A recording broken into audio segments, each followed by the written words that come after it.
स्वर सुधा मंच पर प्रस्तुत है सुविख्यात लेखक दशरथ कुमार सोलंकी की पुस्तक कण कण विचरण। इस पुस्तक में मानवीय भावों की सहज अभिव्यक्ति करते हुए भाव यात्राओं का आनंद पथ वर्णित है। प्रस्तुत है इस पुस्तक से दादी और राग मेघ मल्हार। कहते हैं राग मेघ मल्हार से वर्षा का आगमन हो जाता है। सुना है, पढ़ा है, पर ऐसा देखा है कभी? ऐसा होना बिल्कुल असंभव भी नहीं माना जा सकता। संपूर्ण प्रकृति चूंकि लयबद्ध और क्रमागत है, तो वह रागों की लय से भला कैसे अप्रभावित रह सकती है? कोई नाद साधना से उठे तो प्रकृति उसके साथ अनुनादित क्यों न होगी भला?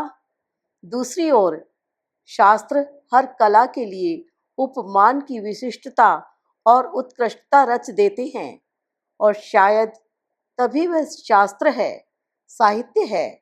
कलाएं परस्पर जीवी हैं, तो यह आवश्यक भी है कि किसी राग से वर्षा आने वाली बात गढ़ी जाए, या किसी कविता से रणभेरी बज उठने के भाव रचे जाएं।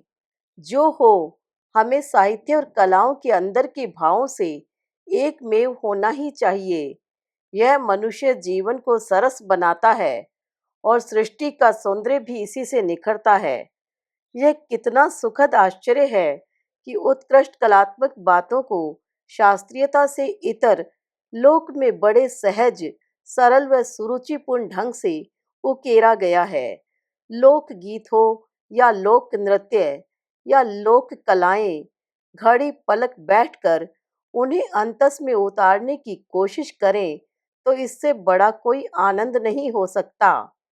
तब हम खो जाते हैं, ध्यान मग्न हो जाते हैं, और चित्र हमारे सामने सजीव हो उठते हैं। बात राग मल्हार से शुरू हुई थी, उसी को आगे बढ़ाते हैं। क्या लोक में भी कोई राग मल्हार है? इस प्रश्न का जब उत्तर खोजते हैं तो हम सुखद आश्चर्य से भर जाते हैं। आप विश्वास करेंगे कि मैंने अपनी दादी से ऐसा गीत कई बार सुना है, जिसमें वर्षा को आमंत्रण है, जिसमें कृषक भाई के प्रति अथाह नेह है, जिसमें अच्छी वर्षा से सर्वत्र सुख व कल्याण की कामना व भावना निहित है। दादी आज नहीं है, जब थी तब मैंने वह गीत उनकी आवाज में रिकॉर्ड भी किया था। मोबाइल खराब हो गया, रिकॉर्डिंग भी नहीं रही, पर उस गीत के बोल मेरी जुबान पर ही नहीं, मन तक बसे हैं। जेठ आषाढ़ में बादल जब घिर घिर आते हैं, किसान अपनी दीठ आकाश की ओर लगा देता है कि कब बारिश हो और कब हल को जोते। तब मुझे वह गीत बरबस याद आ जाता है, दादी याद आ जाती है। यह गीत में बाबा को निमंत्रण मात्र नहीं, वह भाई के प्रति नेह और उसकी खुशहाली का स्वर भी है। वह खेत में प्रकृति की अटखेलियों की कामना का राग भी है। गीत का मध्यम स्वर और उतार चढ़ाव मन को मोह लेता है।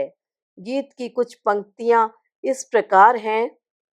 वर्जय वर्जय रे मेउड़ा, मारा भाभा जी रे देश, वठे माड़ की रो जायो, हल खेड़े ओ जी।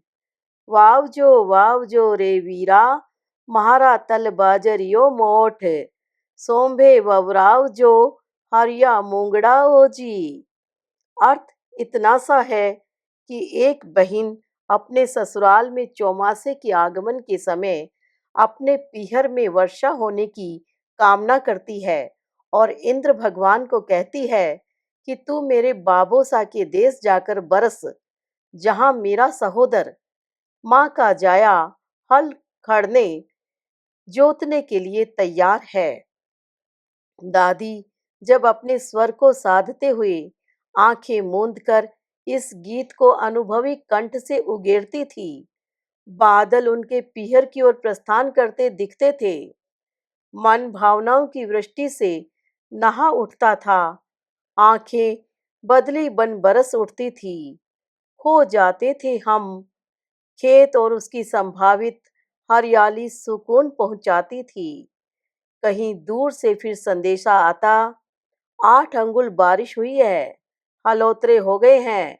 और तब दादी के चेहरे की खुशी देखते बनती थी।